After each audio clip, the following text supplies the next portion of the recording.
It's a joke, right? All this think positive nonsense. Forever seeing your glass half full instead of half empty. In fact, in the real world, it's just delusional, isn't it? You wake up in a bad mood, you're held up in traffic, and someone bends your fender on the way home. How does thinking positively change any of that? Well, it does not actually change the physical reality, but it does allow you to cope with the situation in a way that can reduce stress, reduce blood pressure, reduce the risk of cardiovascular disease, and make life immeasurably more doable and enjoyable. You see, you may not have been born naturally positive, but neither were most highly positive people. They turned themselves into highly positive people. And you can too. So here are 7 surprising truths about highly positive people. Number 1, highly positive people aren't always positive. Some days they wake up feeling negative, fall out of bed and have a bad hair day, just like you and me. After all, when you're asleep, it's difficult to control your thoughts. So there is no guarantee that you'll always wake up feeling positive, and feeling body conscious when you don't feel your best is something even positive people can struggle with. When bad stuff happens, it hurts us all. You're human, and denying those feelings is close to impossible. It's also not healthy. Positive people hurt too. They wish it was different. They whine and even cry. Positive people don't necessarily see the glass as half full. We are told that positive people only see what they have, not what they haven't. That's not necessarily so. Whether the glass is half full or half empty isn't really the point. The point is, positive people understand that half a glass is enough anyway.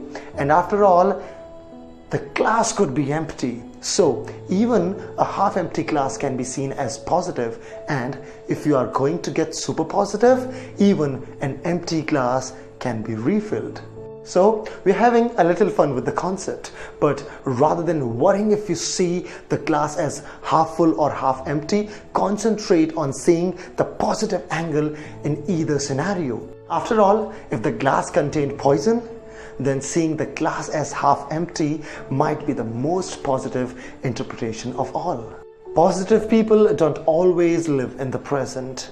Contrary to what's often said, positive people spend a fair bit of time thinking about the past and the future. The reality is, there is almost no one alive whose mind never wanders away from the present. The difference is, positive people tend to concentrate on the past that make them feel good. So it's fine if your mind wanders. Just make sure to remember the good, learn from the bad, and use both to create a positive future. Positive people are not always grateful. Maybe you have heard positive people are always grateful. Believe me, no one is welcoming negative events into their life, not even highly positive people. They're not waiting at the door with a tray of canapes and a beaming smile of gratitude. Believe me, what positive people are doing is once again allowing themselves to be human and wishing it had never happened. They regroup and start the search for that one glimmer of positive in a seemingly uniformly negative situation. And once they find it, they use it to spark a fire that eliminates all the other hidden positives that were already there waiting to be discovered. Being eternally grateful is everything life throws at you is unrealistic. Even Mother Teresa found it difficult to be grateful for everything in her life. However, if you start small, look for the faintest glimmer of good and bad, positive and negative, you will soon find that it becomes addictive. Positive people don't always see the world as positive. Science has identified a negativity bias in the basic human makeup. Negative events tend to be remembered more, while negative words have more emotional impact than positive words. Positive people are affected by that negativity bias just the same. The only difference is that they are aware of it and accept it. Instead of necessarily trying to change that bias, they go to work on changing their reaction to it. So don't fret every time you have a negative thought or interpret an event negatively. That's normal. Rather than accept it though, argue against it. Positive people don't always put other people first. Positive people know that to help others, they have to help themselves first. Because if you are stuck in a negative frame of mind, you rarely have the motivation or belief that you can help others. And that means positive people make sure that they are feeling energized and upbeat enough to go out and spread some of that good stuff around. After all, if you don't secure your own oxygen mask first, in the event of an emergency on a plane, you'll crumble before you can help anyone else and be a hindrance. So don't confuse being positive with putting yourself second. That's the death knell of your positivity. Put your own house in order first, and then you can help others with theirs. Positive people don't always tell the truth.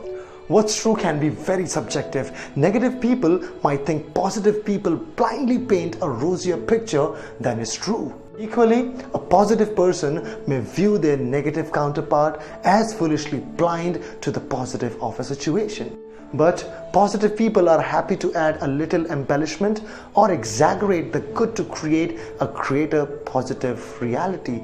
After all, you can really say, I'm poor or I'm rich, my wallet doesn't know it yet. So don't sweat the small stuff. In reality, whether something is true or not is small stuff.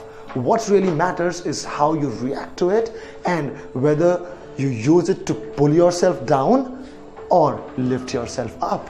So next time you are held up in traffic or someone bends your fender on the way home, take a deep breath, count to 10 and start looking for the positive.